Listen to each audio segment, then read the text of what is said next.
Pakistan is in the midst of a crisis. اور پہلے لوگ کہتے تھے کہ ہم باہر یورپ اور یو ایس جاتے ہیں تو وہاں پر ویدر چینلز جو ہیں وہ عام چینل سے زیادہ ہیں. پتہ نہیں یہ لوگ ویدر کے ساتھ جو ہے وہ کیا کرتے ہیں. اب جب سے یہ بارشوں اور طوفانوں کا سلسلہ جو ہے وہ شروع ہوا ہے، ہر بندہ جو ہے وہ پاکستان میٹ ڈپارٹمنٹ کا یا ایکس ہینڈل یا فیس بک پیج یا ویدر چینل کا انتظار کرتا ہے کہ وہ سیگمنٹ کب آئے گا کہ ویدر پیٹرنز ہمیں بتا سکے. تو ایک کنسرن ہے، growing concern. For a very superfluous understanding audience کے لیے اردو کے اندر یہ بتائیں کہ یہ کلاؤڈ برسٹ کا جو فینومینن ہے، یہ لفظ ہم سنتے ہوئے آ رہے ہیں 2000 کے ارلی فرسٹ پارٹ سے. بالکل یہ ہے کیا؟ What is causing it? اور اس کو روکنا، اس کی روک تھام کرنا، کیا یہ پاسبل ہے؟ Thank you so much for having me on the show. Cloud burst جو ہے، جس کو کہتے ہیں ہم بادل کا پھٹنا ایک نیا فنومینا نہیں ہے. یہ تاریخ میں پہلے بھی ہو چکا ہے، اور پاکستان کی تاریخ میں آپ کے بلوچستان ہے، جی بی ہے، گلگت بلتستان ہے یا خیبر پختونخوا ہے، یہاں پہ کلاؤڈ برسٹ کے واقعات ہوتے رہتے ہیں. لیکن یہ ایسا فنومینا ہے جو کہ یونیک ہے. یہ نہیں ہوتا کہ ہر سال یہ واقعہ ہوتا ہے، یہ واقعہ کچھ سالوں میں ہوگا. اس کا یہ ہے، یہ سمجھ لیں کہ کلاؤڈ برسٹ اس لیے ہوتا ہے کیونکہ جب کسی ویلی کے اندر، کسی وادی کے اندر جو ہے ہیٹ بہت زیادہ ہو جاتی ہے، جس کی وجہ سے پانی جو ہے وہ ہوا میں بہت زیادہ جانا شروع ہو جاتا ہے، اور وہ جو گرم ہوا ہے وہ اس پانی کو پہاڑی کے اوپر کیری کر دیتی ہے، اور وہاں پہ ایک بڑا گہرا سا اور جو ہے کنسنٹریٹڈ سا ایک جو ہے بادل بنا دیتی ہے. اور وہ بادل جو ہے وہ اتنا بھر جاتا ہے اس پانی سے کہ اس کے پاس اور کوئی چارہ نہیں ہوتا بلکہ اس پہاڑی کے اوپر جو ہے نا وہ پھٹ جائے. اس میں یہ نہیں ہوتا، کلاؤڈ برسٹ صرف ایک چیز نہیں ہے جو ہوتی ہے، اس میں ایک اور چیز بھی ہوتی ہے کہ جب پانی پہاڑی کے اوپر پھٹتا ہے تو اس کے بعد اس نیچے آتا ہے، اور جیسے جیسے وہ نیچے آتا جاتا ہے اس کی سپیڈ زیادہ ہوتی جاتی ہے. اور چونکہ وہ ڈھیروں پانی، مثال کے طور پہ اگر 100 ملی میٹر جو ہے بارش ہوئی ہے تو وہ کئی یونین کاؤنسلز پہ 16 ملی میٹر ہوگی. کلاؤڈ برسٹ جو ہے وہ 100 ملی میٹر ایک یونین کاؤنسل پہ برس سکتا ہے. تو وہ اتنی زیادہ بارش ہوتی ہے کہ پانی بہت تیزی سے نیچے آتا ہے پہاڑی کے ذریعے، اور وہ اپنی سپیڈ پکڑتا جاتا ہے، اور راستے میں جو گنے چنے درخت ہیں، جو پتھر ہیں لوز، اور جو بھی لوز مٹی ہوتی ہے، جو مٹی اب ظاہر درخت اتنے نہیں ہیں، یہ کہیں پہ بھی ہو سکتا ہے. یہ کہیں پہ بھی ہو سکتا ہے. ضروری نہیں ہے کہ کوئی مانسون کے ایریا سے ریلیٹڈ ہو، یا نان مانسون ایریا میں بھی ہو سکتا ہے. یہ نان مانسون ایریا میں بھی ہو سکتا ہے. اس کا تعلق ڈائریکٹلی ہیٹ سے ہے. جتنی زیادہ ہیٹ جو ہے ایک شہر کی ایک جگہ پہ اکٹھی ہوتی جائے گی، اور وہ ہیٹ اتنا ہی پانی وہ اوپر پہنچاتی جائے گی. ہمارے ہاں عادت ہے مثال کے طور پہ کہ ہم سڑکوں پہ گرمیوں میں پانی پھینکتے رہتے ہیں. پانی جو بھی سورس موجود ہے وہاں سے وہ سارا، اور ہماری پریسیپیٹیشن بھی ہے، زمین کی پریسیپیٹیشن ہے، وہ سارا پانی اوپر اکٹھا ہو کے تو وہ ایک گہرا سا بادل بنا دیتا ہے، جس کی وجہ سے وہ برسٹ ہو جاتا ہے.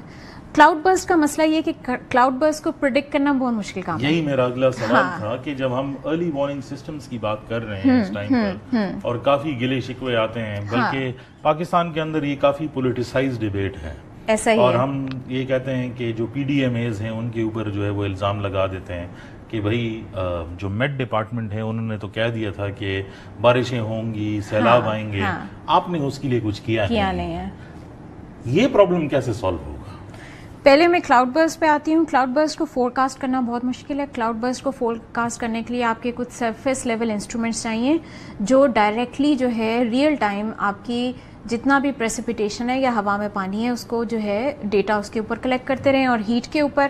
اور پھر ایک کلائمیٹ کا جو ٹیکنیکل بندہ ہوتا ہے وہ بیٹھ کے کرائسفیئر ایکسپرٹ وہ بتا سکتا ہے کہ ہاں یہاں پہ شاید ایک کلاؤڈ برسٹ ہو سکتا ہے. یعنی کوئی نہ کوئی طریقہ ہے، کوئی نہ کوئی طریقہ ہے، جس کے بارے میں پاکستان میٹ نے کہہ بھی دیا ہے کہ ہمارے پاس وہ انسٹرومنٹس نہیں ہیں، لیکن ہم کسی نہ کسی طریقے سے اس کی فور کاسٹنگ کرنے کی کوشش کر سکتے ہیں. دوسرا جو آپ نے بات کی وہ جو ایک ایشو ہے کلائمیٹ ڈیٹا کے اوپر، ویدر ڈیٹا کے اوپر. ویدر اور کلائمیٹ میں فرق ہوتا ہے. کلائمیٹ جو ہے وہ کسی بھی علاقے کا یا پوری دنیا کا 30 سال پلس کا ڈیٹا ہوتا ہے. جو ویدر ہوتا ہے وہ روزانہ کا ڈیٹا ہوتا ہے، 1 مہینے کا ہوتا ہے، 2 مہینے کا یا 6 مہینوں کا. اس لیے ہمیں مانسون کا اپریل سے مئی کے درمیان میں ہمیں فور کاسٹ مانسون کی مل جاتی ہے ورلڈ میٹرولوجیکل آرگنائزیشن سے. ساسکوف جو کہ ساؤتھ ایشیا جو ہے فورم ہے کلائمیٹ کے اوپر، اور اس کے علاوہ 1-2 اور ادارے ہیں جو ورلڈ ویدر ایٹریبیوشن جو ہے وہ بھی ہمیں جو ہے بتا دیتا ہے کہ اس وقت یہ ہوگا اور یہ ایسے ہوگا. جو ریئل ٹائم ڈیٹا ہے اس کا وہ ذرا تھوڑا سا اسکیٹرڈ ہے. اب کیا ہے کہ پروونشل گورنمنٹس نے اپنے کچھ ڈپارٹمنٹس, ناٹ میٹ ڈپارٹمنٹ, کچھ ڈپارٹمنٹس کو, Met department is under the defense ministry. It's under the defense ministry and it's under the federal. So provincial governments نے کیا کیا کہ انہوں نے اپنے انسٹرومنٹس کچھ لے کے دے دیے ہیں کچھ ڈپارٹمنٹس کو. For example I think water department in Punjab, اور وہ انہوں نے ہر جگہ انسٹرومنٹس لگا کے وہ اس سے جو ہے کچھ نہ کچھ فورکاسٹ کرنے کی کوشش کرتے ہیں. جب ایسا ہوتا ہے تو لازمی ڈیٹا پولیٹیسائز ہو جاتا ہے. اس کی وجہ یہ ہے کہ جب گورنمنٹ یا اسٹیٹ دونوں ڈپارٹمنٹس ایک ساتھ مل کے ایک میسج دینا چاہتے ہوں تو وہ اس کو پولیٹیسائز کر دیتے ہیں. لیکن جہاں پہ ایک ایسا ڈپارٹمنٹ ہو جو اسٹیٹ کا ڈپارٹمنٹ ہے, گورنمنٹ کا نہیں ہے, وہ صرف اپنے انسٹرومنٹس اور ڈیٹا کے اوپر کام کرتا ہے. تو اسی وجہ ہے کہ کچھ نے کہا کہ نہیں کلاؤڈ برسٹ تھا, کچھ نے کہا کہ نہیں کلاؤڈ برسٹ نہیں تھا. جو ہم یہ کر سکتے ہیں کہ یا تو ہم اس مت کو, مس انفارمیشن کو بریک کریں, جو کہ ہم بہت آرام سے کر سکتے ہیں, because there are think tanks now who are using satellite data to make forecasts and calculate the amount of rainfall, for example. To bring this debate to a very, عام آدمی کی سمجھ تک, گلگت بلتستان یا کے پی یا ناردرن ایریاز پاکستان کے جہاں سے یہ شروع ہوتا ہے ہر سال, بالکل وہاں پر کیپیسٹی کیا ہے اس ٹائم پہ فورکاسٹنگ کی؟ وہاں پہ یہ انسٹرومنٹس موجود ہیں, نہیں موجود؟ یہ موجود, کیونکہ سب سے بڑا گلا شکوہ وہیں سے آتا ہے. ہاں نہیں یہ موجود ہیں. پاکستان میٹ ڈپارٹمنٹ کے انسٹرومنٹس وہاں موجود ہیں. مسئلہ جو ہے یہ نہیں ہوتا کہ آپ نے صرف فورکاسٹنگ کر دینی ہے. مثال کے طور پہ بہت سارے لوگوں نے یہ دیکھا ہوگا کہ جو ہے اس مرتبہ مانسون جو ہے وہ ابو نارمل ہوگا, مطلب نارمل سے زیادہ ہو گیا. کیا اس سے آپ کو پتہ چل گیا کہ اس سے سیلاب آئے گا؟ کیا آپ کو اس سے پتہ چلا ہے کہ 200 ملی میٹر سے کے بجائے 400 ملی میٹر ہونی ہے؟ ایسی کوئی چیز تو نہیں پتہ چلی نا. تو ادارے اس کا کیا کریں گے؟ اگر آپ مجھے کہیں, میں ادارہ چلا رہی ہوں اور مجھے آپ کہیں کہ پاکستان میں ابو نارمل مانسون ہونی ہے, تو میں کہوں گی اچھا ابو نارمل تو یہ تو 2022 میں بھی ہوئی تھی, لیکن یہ 2015 میں بھی ہوئی تھی. تو اس طرح کرتے ہیں کہ ہمارے جو نارمل پروٹوکول چل رہے ہیں ان کو ہم چلنے دیتے ہیں, اور ہم کوئی ایکسٹراڈنری میجرز لینے کی ضرورت نہیں ہے. ڈیٹا کو یا فورکاسٹ کو جتنا اسپیسیفک بنایا جا سکتا ہے اتنا ہی میرا ادارہ جو ہے اس کے اوپر کوئی نہ کوئی کام کر سکتا ہے. ایک چھوٹے سے بریک کا ٹائم ہوا ہے, لیکن واپس آ کر اس پہ بات کرتے ہیں کہ ہمارا کلائمیٹ ڈیٹا ہے اس کی انڈیکیشنز کیا ہیں. یعنی پریسیپیٹیشنز جو میں نے ریڈنگ کی ہے اس میں ایسا نظر آتا ہے کہ پریسیپیٹیشنز لیولز جو ہے وہ انکریز ہوئے ہیں پچھلے 25 سالوں کے اندر.